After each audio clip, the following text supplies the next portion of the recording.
Un gratte-ciel fait fuir les résidents et les passants après s'être mis à trembler et à osciller sans raison. Aucun tremblement de terre ou vent fort n'est signalé dans la région, mais un rapport de recherche vieux de 20 ans pourrait apporter une réponse.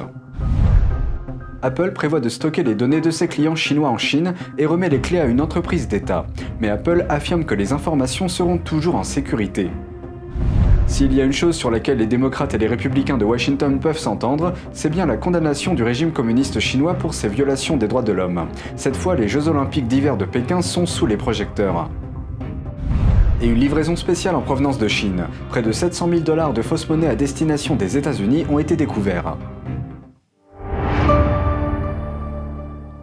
Bienvenue dans Regard sur la Chine, je suis Vladian Huitens. Un gratte-ciel situé dans le sud de la Chine a fait peur aux habitants cette semaine. Il s'est mis à osciller et à trembler mardi dernier et a continué jusqu'à mercredi. Malgré ces mouvements, aucun vent violent n'a été signalé dans la région. Une vidéo montre une foule qui afflue dans les rues après avoir fui le bâtiment. Les secousses ont fait fuir les résidents et les passants. Les antennes situées au sommet du bâtiment ont été aperçues en train de trembler violemment alors que le bâtiment bougeait. Des séquences filmées à l'intérieur de la structure montrent des meubles et d'autres objets qui tremblent, comme lors d'un tremblement de terre. Pourtant, la ville reste également exempte d'activité sismique. On ignore ce qui a provoqué les secousses de cet immeuble de 75 étages. La tour fait près de 360 mètres de haut et a 20 ans. Les normes de construction locale autorisent un certain niveau de mouvement horizontal dans les gratte-ciel, mais ce cas semble bien au-delà des limites normales. Les experts chinois ont découvert que le bâtiment ne se balançait pas vraiment de gauche à droite, mais qu'au lieu de cela, il sautait plutôt de haut en bas. Certains ont suggéré des raisons possibles à ce mouvement, comme le passage de métro sous l'immeuble ou les hausses soudaines de température de ces derniers jours. Mais beaucoup ne sont pas convaincus. Alors que les experts se débattent pour trouver une réponse, une thèse de maîtrise vieille de 20 ans d'une université chinoise a refait surface. Elle analyse la construction du bâtiment. Le document de recherche souligne que les travaux de construction avaient déjà commencé sur le bâtiment avant que ces plans ne soient complètement achevés. Les problèmes résultant de cette mauvaise planification ont commencé à apparaître plus tard, comme les vibrations excessives des antennes de toit. Mais le problème n'a été découvert qu'après que le toit a été scellé. Les antennes ont donc été sciées puis réassemblées. Apple stocke les données de ses clients en Chine et donne les clés de ces données à une société chinoise. Apple, le défenseur autoproclamé de la vie privée, a cédé aux exigences du régime chinois. Le New York Times a publié un article à ce sujet lundi dernier. Le rapport indique qu'Apple se prépare à stocker les données de ses clients chinois dans un centre géré par une entreprise d'État chinoise.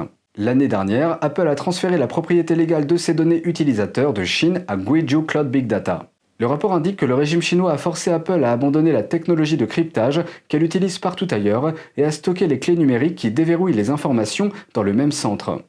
Comme les clés se trouvent également en Chine, cela signifie probablement que le Parti communiste chinois pourra accéder aux données, un régime qui surveille excessivement et persécute les dissidents et les défenseurs des droits de l'homme. Apple affirme qu'elle ne compromet pas la sécurité des utilisateurs en Chine ou ailleurs. Le rapport a également révélé que le fabricant d'iPhone censure agressivement les applications pour éviter de contrarier les régulateurs chinois. Apple devrait commencer à stocker ces données chinoises dans les nouveaux centres de données en juin. S'il y a une chose sur laquelle les démocrates et les républicains de Washington peuvent s'entendre, c'est bien la condamnation du régime communiste chinois pour ses violations des droits de l'homme. Les républicains et les démocrates sont unanimes pour dénoncer les violations des droits de l'homme et le génocide en Chine. Ils ont tenu une audience bipartisane mardi dernier pour examiner les conséquences de la tenue des Jeux Olympiques d'hiver dans le pays communiste.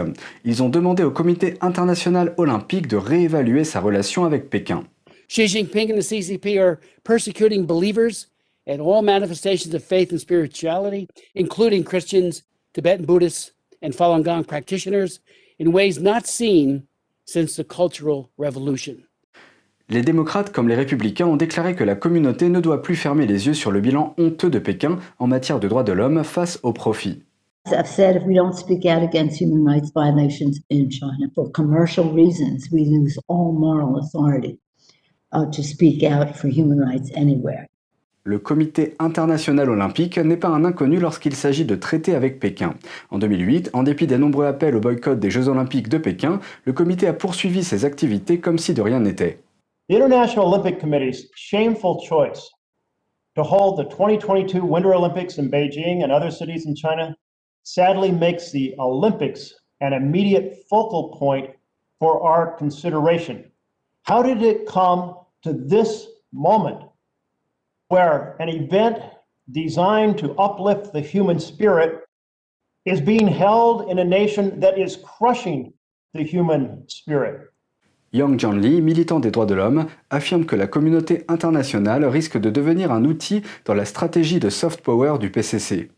I'm calling on the US and its allies to do the following. Initiate a joint political boycott of the 2022 Beijing Winter Olympics, urging businesses and athletes not to participate in the Games. Le député démocrate du Massachusetts, James McGovern, pense que cette approche est nécessaire. An announcement to postpone the 2020 Tokyo Games was made only 4 months before it was scheduled to start.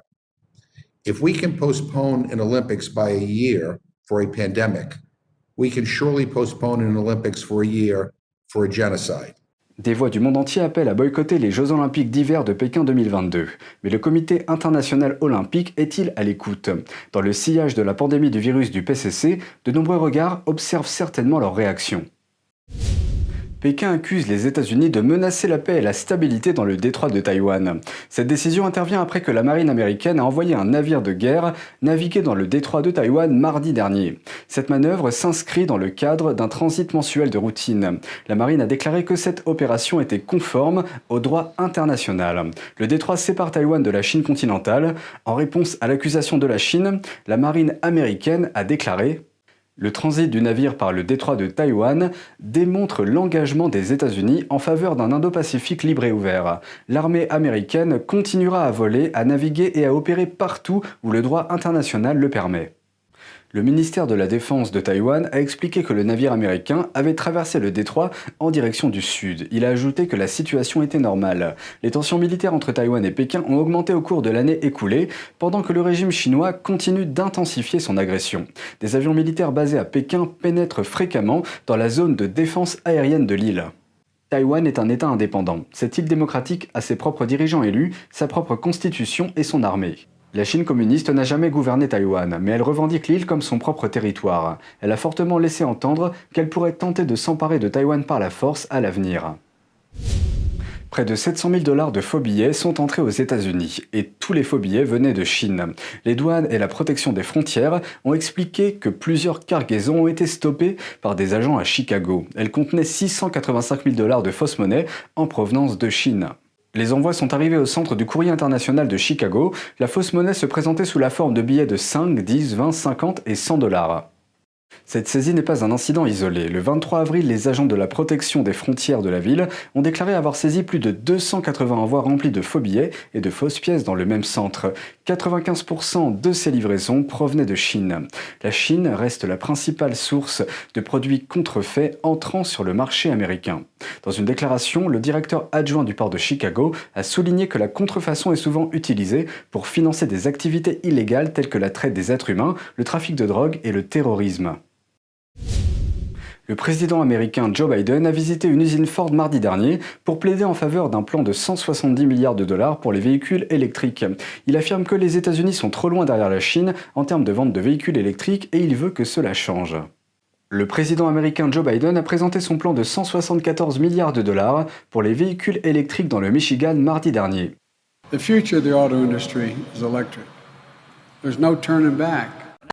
Dans l'usine de véhicules électriques de Ford à Dearborn, dans le Michigan, Biden a appelé les États-Unis à devenir le leader mondial de la fabrication, de l'infrastructure, du déploiement et de l'innovation des véhicules électriques. The future is going to be made, but it's going to be made here in America. Made in America. Biden a plaidé en faveur de subventions gouvernementales, de crédits d'impôt et d'incitations pour les consommateurs afin de réduire les coûts de fabrication des véhicules électriques et de soutenir la demande du marché.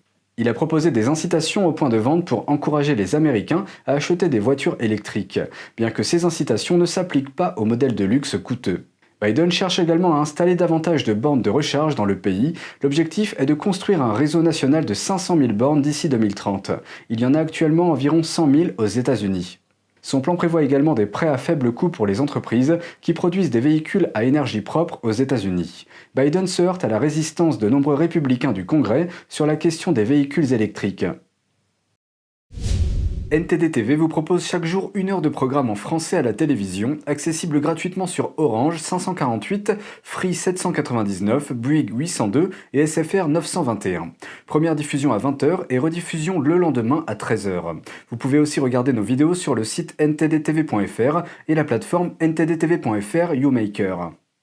Et c'est tout pour aujourd'hui, merci d'avoir suivi Regard sur la Chine. Je vous rappelle que nous avons une nouvelle chaîne sur internet, NTD Actualité. Je vous invite à vous y abonner pour regarder les news. On se retrouve demain pour une nouvelle émission, prenez soin de vous et à bientôt.